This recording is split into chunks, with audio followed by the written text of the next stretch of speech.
Peoples party की जानिब से महंगाई के खिलाफ मलीर और कोरंगी में एहतजाजी मुजाहिरे किए गए।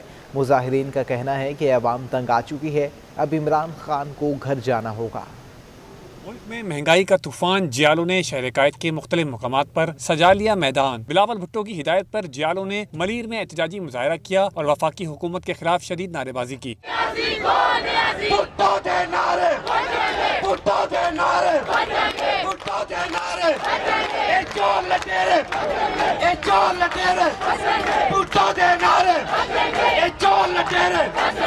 मुजाहिरे से खिताब में साबिक वज़ीर आला सिंध कायम अली शाह ने कप्तान सरकार को तनकीद का निशाना बनाया और कहा कि इमरान खान ने नाअहली की इंतहा कर दी।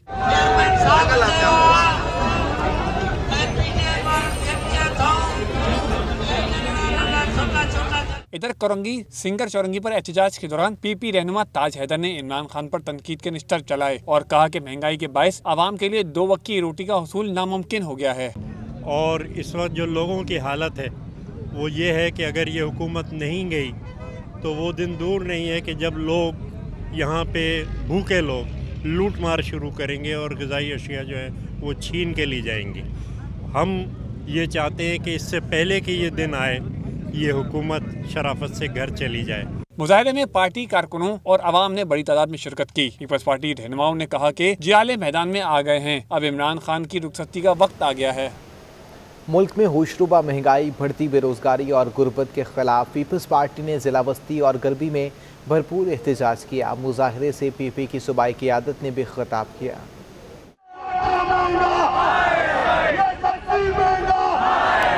पीपल्स पार्टी डिस्ट्रिक्ट वेस्ट ने बनारस पर महंगाई के खिलाफ बड़ा एहतजाज किया। मुजाहिरे के दौरान पीपी कारकुनों ने गले में रोटी, टमाटर और प्याज लटकाकर नारे भी लगाए।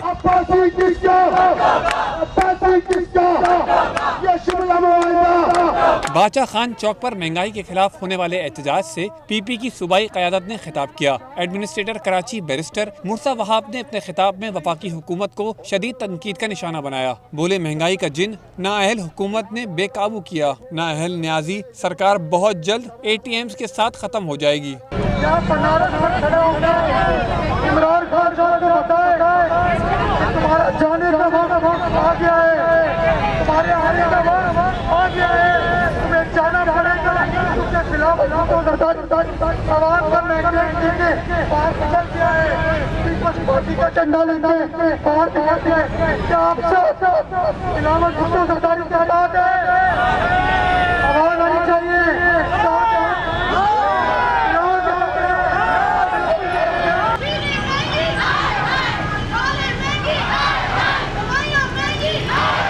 इधर पीपल्स पार्टी जिला वस्ती में भी शैला रजा की क़यादत में एहतजाज किया गया। लियाकताबाद 10 नंबर होने वाले एहतजाज में कारकुनान महंगाई के खिलाफ नारे लगाते नजर आए।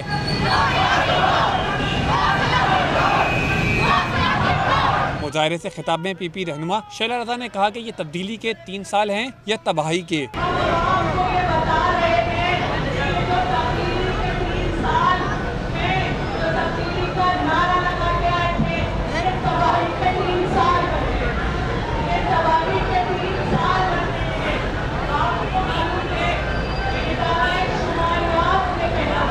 उन्होंने वाज़ेह किया कि जो आवाम को रिलीफ नहीं दे सकता है इसे हुक्मरानी का हक नहीं। पीपल्स पार्टी की जानिब से महंगाई के खिलाफ जारी एहतजाज में शरीक कारकुनान ने पार्टी झंडे और प्ले कार्ड्स भी उठाए रखे थे।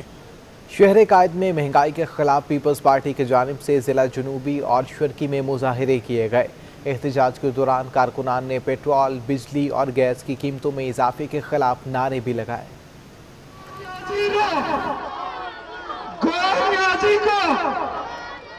पीपल्स पार्टी जिला ईस्ट की जानिब से बढ़ती महंगाई पर सिराबगोट में एहतजाज किया गया।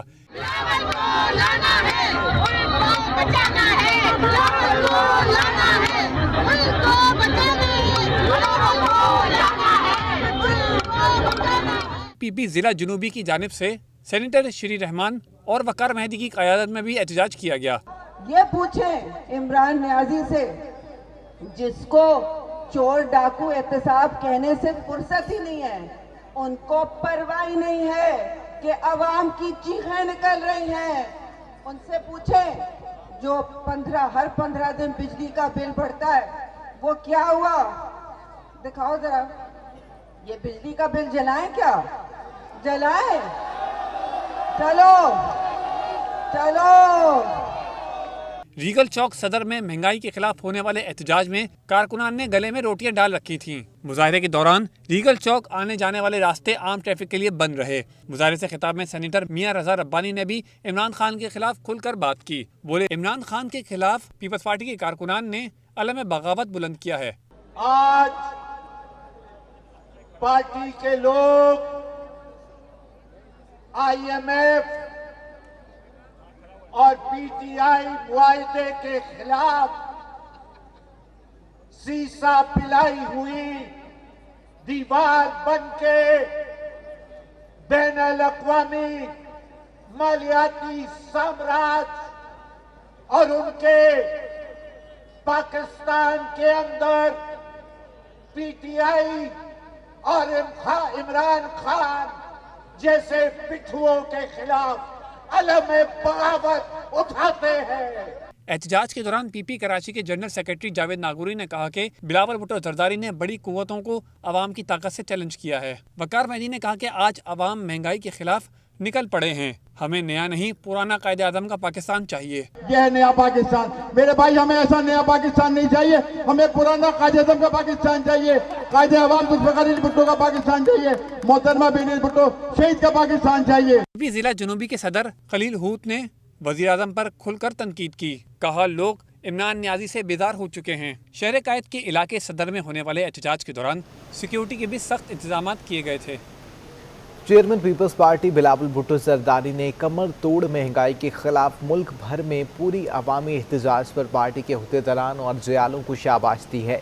बिलावल भुट्टो जरदारी ने कहा है कि आज मुल्क की हर गली और हर मोहल्ले में इमरान खान से निजात के नारे लग रहे हैं। चेयरमैन पीपल्स पार्टी बिलावल भुट्टो जरदारी ने मुल्क भर की तरह पूरे सिंध में महंगाई के खिलाफ एहतजाजी मुजाहरे करने पर सूबाई और ज़िले इंतज़ामियों को शाबाश दी और कहा कि आमिराना हुकूमतों और कठपुतलियों के लिए सिंध का मुज़ाहमती किरदार हमेशा से एक रोशन मिसाल रहा है। नस्ला टावर महदूद धमाके से मुनख़दिम करने के लिए मुख्तलिफ कंपनियों ने बोलियाँ जमा करा दी हैं। कमिश्नर कराची ने नस्ला टावर गिराने का ठेका देने के लिए 8 रुकनी कमेटी भी कायम कर दी है। तफसीलात जानते हैं अपने नुमाइंदा फैसल शकील से। फैसल, आगाह कीजिएगा, 8 रुकनी कमेटी भी कायम कर दी गई है, मजीद क्या तफसीलात हैं? जी बिल्कुल, सुप्रीम कोर्ट के अहकामात पर जो है वो अमल दरामद कराने के लिए कमिश्नर कराची ने जो है वो इक़दाम तेज कर दिए हैं। इन्होंने जो है वो महदूद धमाके से मुनज़्ज़म करने के लिए मुख्तलिफ कंपनियों ने जो बोलियाँ जमा कराई हैं उसकी स्क्रूटनी के लिए 8 रुकनी कमेटी बनाई है। इस कमेटी में डिप्टी कमिश्नर शर्क़ी आसिफ जान सिद्दीकी जो है इस कमेटी के सरबराह होंगे। इसके अलावा कमेटी में जो शामिल किया गया है उसमें DGSDC को मेंबर रखा गया है।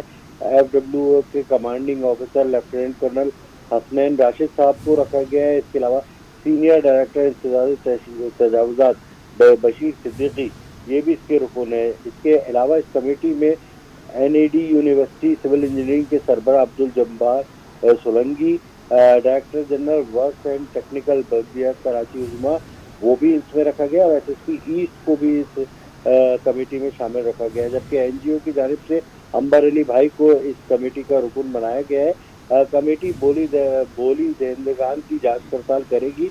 कमेटी सबसे ज़्यादा बहुत शुक्रिया आपका तफसीलात से आगाह करने के लिए। सुप्रीम कोर्ट ने तिजोरी हाइट्स को 1 माह में गिराकर 3 माह में मुतासरीन को वाजिबात की अदायगी का हुक्म दे दिया। अदालत ने तमाम कार्रवाई की निगरानी के लिए कमिश्नर कराची को हिदायत कर दी।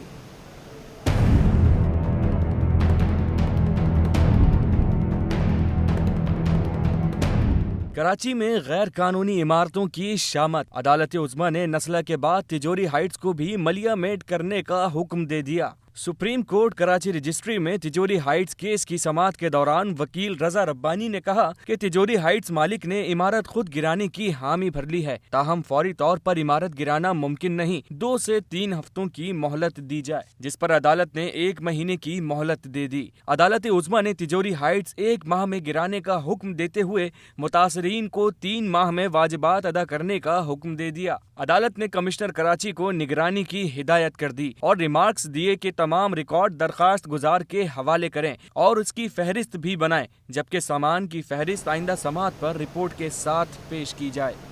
सुप्रीम कोर्ट की जानिब से नस्ला टावर के बाद तिजोरी हाइट्स को गिराने का हुक्म दिए जाने के बाद शहर में प्रॉपर्टीज़ की खुसूसन पोर्शंस की खरीदो फरोख्त में नुमाया कमी देखी जा रही है। शहर में गैर कानूनी पोर्शन की खरीदो फरोख्त 20% से भी नीचे आ चुकी है। तफसीलात जानते हैं जावेद कायम खानी से। जी, नस्ला टावर के बाद सुप्रीम कोर्ट जानिब से तिजोरी हाइट्स को भी गैर कानूनी करार देकर गिराने के अहकाम दे दिए गए हैं, जिसके बाद से जो है वो जायदाद का कारोबार करने वाले लोग जो हैं उनमें खलबली सी देखी जाती है। उनका कारोबार जो है वो मंदा दिखाई देता है। तकरीबन शहर भर में 8000 से ज़ायद स्टेट एजेंसियाँ और उनसे 5 लाख से ज़ायद अफराद का रोज़गार जो है वो वाबस्ता है। जबकि दूसरी जानिब अगर देखें तो बड़ी कसीरुल मंजिला इमारत को गिराने के फैसलों के बाद जो है वो छोटी प्लॉट्स के ऊपर जो है कसीरुल मंजिला पोर्शंस बनाकर खरीदो फरोख्त का सिलसिला जो कराची के अंदर अरूज पता और कई कम पैसों के अंदर जो है वो पोश इलाके के अंदर छोटी जगह पर पोर्शन ख़रीदारी के लिए अवेलेबल होता था। स्टेट एजेंसियों से जिनका कारोबार वाबस्ता है उनका कहना है कि कारोबार आजकल इन अहकाम के बाद से ठंडा है और तकरीबन पोर्शंस बनाकर ख़रीदो फरोख्त का जो सिलसिला है वो 20% से भी कम हो गया है। सरकारी इदारों में जो लोग हैं अपनी जायदाद के लिए जो आते हैं उनका भी रश जो है खासा कम दिखाई देता है। इन दो बड़े प्रोजेक्ट्स अहकाम दिए गए गिराने के सुप्रीम कोर्ट की। बहुत शुक्रिया आपका जावेद कायम खान। सिंध में गैस बहरान ने फिर सर उठा लिया। गैस सप्लाई में दुश्वारी पर सुई सॉर्टन गैस ने CNG स्टेशन को इतवार सुबह 8 बजे से 24 घंटे के लिए बंद करने का ऐलान कर दिया। घरेलू सारिफिन की गैस ज़रूरियात को पूरा करने के लिए ये फैसला किया गया है। मैट्रिक साइंस ग्रुप के नताइज का ऐलान कर दिया गया है। साइंस ग्रुप में 1,56,287 बच्चे रजिस्टर्ड हुए, जबकि 41,476 तलबा और तालिबात ने A1 ग्रेड हासिल किया है। मैट्रिक बोर्ड ने साइंस ग्रुप में 1,56,287 तलबा रजिस्टर्ड हुए, जिनमें से 1,48,940 तलबा इम्तहानात में शरीक हुए, जबकि गैर हाजिर और सिर्फ एक पर्ची में गैर हाजिर तलबा की तादाद 7,347 रही है। कामयाबी का तनासुब 98.48% रहा। कामयाब तलबा में से 41,476 ने AN ग्रेड और 24,977 ने A ग्रेड हासिल किया है।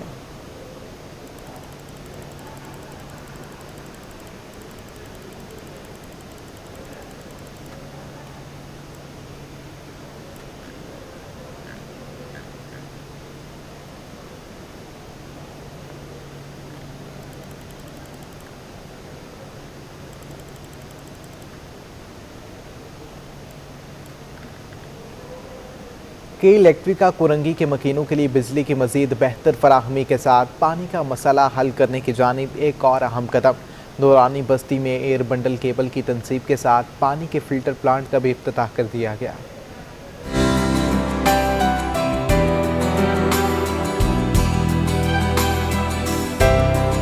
के इलेक्ट्रिक ने ऑपरेशन सरबुलंदी के तहत नूरानी बस्ती में बिजली की फराहमी का इंफ्रास्ट्रक्चर बेहतर बनाने के साथ जेर जमीन पानी को निकालकर साफ करने वाला वाटर फिल्ट्रेशन प्लांट नस्ब कर दिया। वाटर फिल्टर प्लांट से माहाना 8 से 9,000 घरानों को पानी मैसर आएगा। के इलेक्ट्रिक ने जो प्लांट लगाया है बहुत बेहतर और बहुत अच्छा लगा है। के इलेक्ट्रिक वालों ने यहाँ पर प्लांट खोला है, इसीलिए मेरे को भी पानी भरने में आसानी होती है और साफ पानी मिलता है।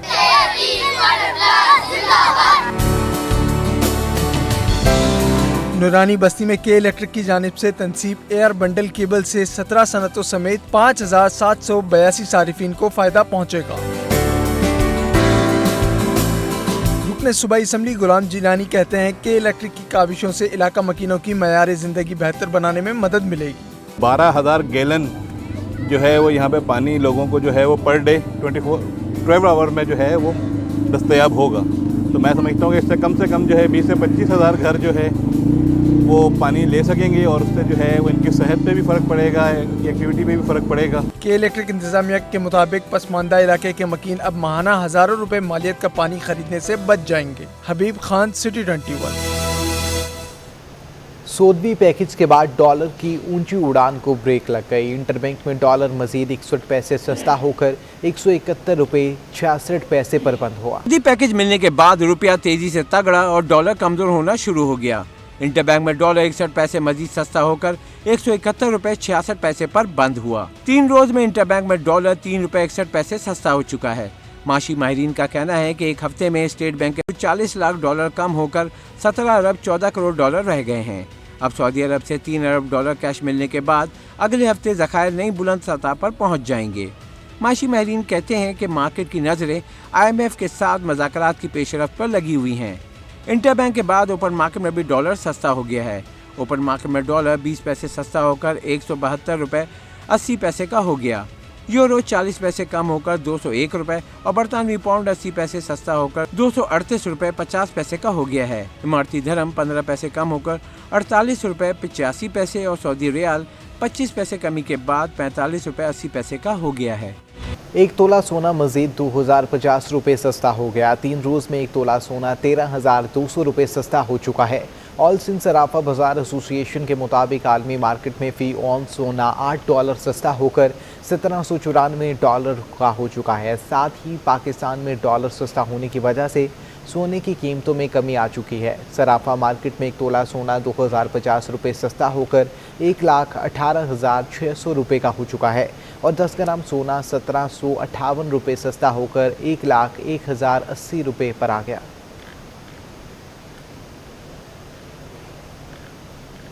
स्टेट बैंक ने सालाना कारकर्दगी की रिपोर्ट जारी कर दी है। कोरोना के बावजूद पाकिस्तान की मईशत माली साल 2021 में भरपूर तौर पर बहाल हुई। मुआशी नमू 3.94% पर आ गई।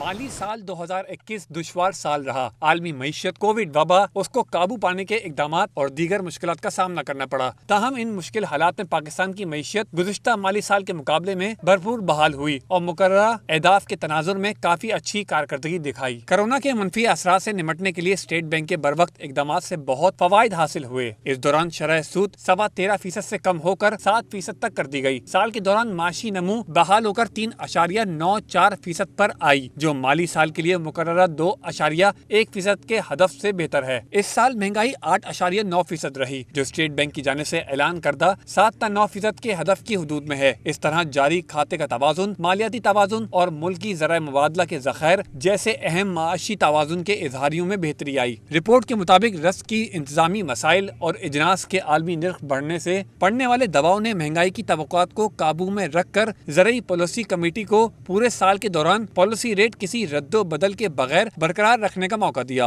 इस साल पाकिस्तान के बैरूनी इजहार ने भी नुमाया तौर पर बेहतर हुए और स्टेट बैंक के ज़राए मुबादला ज़खायर में 40% से ज़ायद का इजाफा हुआ, जबकि करंट अकाउंट खसारा 10 साल की पस्त तरीन सतह पर चला गया, जिसकी बुनियादी वजह रिकॉर्ड बुलंद तरसीलात और बरामदी वसूलियाँ हैं। मार्केट की बुनियाद पर तय होने वाली शरह मुबादला ने बरामदी मसाबकत को बेहतर बनाया, जिससे दौरान साल 29.4 अरब डॉलर की तरसीलात मौसूल होने की राह हमवार हुई। गवर्नर स्टेट बैंक रजा बाकिर ने कहा है कि पाकिस्तानी मुआशत दुरुस्त समत में जा रही है। गुज़श्ता माली साल 4% की मुआशी नमू रही, जो रवा माली साल 5% की मुआशी तरक्की मुतवक्के है। पाकिस्तान के छठे बैंकारी अवार्ड की तकरीब कराची के PC होटल में मुनक्किद हुई, जिससे खिताब में रजा बाकिर ने कहा कि कोरोना के दौरान बैंकों ने बहुत अच्छे काम किए। लॉकडाउन की वजह से पाकिस्तान और दुनिया को बहुत बड़ा चैलेंज का सामना था। कोरोना के दौरान पाकिस्तान में बैंकारी खिदमात को जारी रखना बहुत अहम था। कोरोना से निमटने के लिए स्टेट बैंक ने तेजी से बुनियादी शरह सूद को कम किया। स्टेट बैंक ने 13.25% से कम करके 7% किया। पाकिस्तान की तारीख में सबसे ज्यादा तेजी से शरह सूद कम की गई। I do also want to remind very quickly of that journey, and that journey started with the State Bank of Pakistan reducing interest rates very quickly from 13.25% to about 7%, just in the span of two and a half months. It was one of the sharpest, one of the fastest reductions in interest rates. But to me, when I look back on that journey, what makes it quite revealing and a learning experience and interesting for me is not just what we did by way of reducing interest rates, but it is all the other measures that we took together with the bank that I think is what separates Pakistan's experience from other countries. रजा बाकर ने कहा कि IMF के साथ जो programme शुरू किया था उस वक्त मईशत मुश्किलात में थी। IMF ने कहा था कि 2021 जून में 3% तरक्की करेगी, मगर असल में 4% तरक्की हुई। And I want to share some numbers in terms of what was projected and where we stand today. And I'm referring to back in June of 2019 when the IMF started the program with Pakistan. And in that staff report that is available on the website, IMF also projected what it thought would be some of the key indicators over the next 2 years. So first, in terms of growth, for the fiscal year that has closed in July, the fiscal year 21, IMF projected that our growth would be 3%. Instead, the economy of Pakistan grew nearly 4% in the fiscal year that closed 21. छठे Pakistan बैंकरी award के दौरान कामयाब बैंकों में पाकिस्तान को बेहतरीन micro finance खुशहाली bank करार दिया है। छोटे और दरमियानी दर्जे के कर्ज का बेहतरीन बैंक अवार्ड हबीब बैंक को दिया गया। ज़रूरी शोबे के लिए बेहतरीन बैंक का award national bank of Pakistan करार दिया गया। बेहतरीन डिजिटल बैंकरी अवार्ड UBL को दिया गया। बेहतरीन सारिफ बैंक का अवार्ड बैंक अल-फलाह को दिया गया। इदारे की मालियाती खिदमात पर award Pakistan micro finance investment company को दिया गया। पाकिस्तान के बेहतरीन इमर्जिंग बैंक का अवार्ड किसी बैंक को नहीं मिला। पाकिस्तान के बेहतरीन बैंक का अवार्ड हबीब बैंक को दिया गया। इसी के साथ न्यूज़ स्टूडियो से अब तक के लिए इतना है।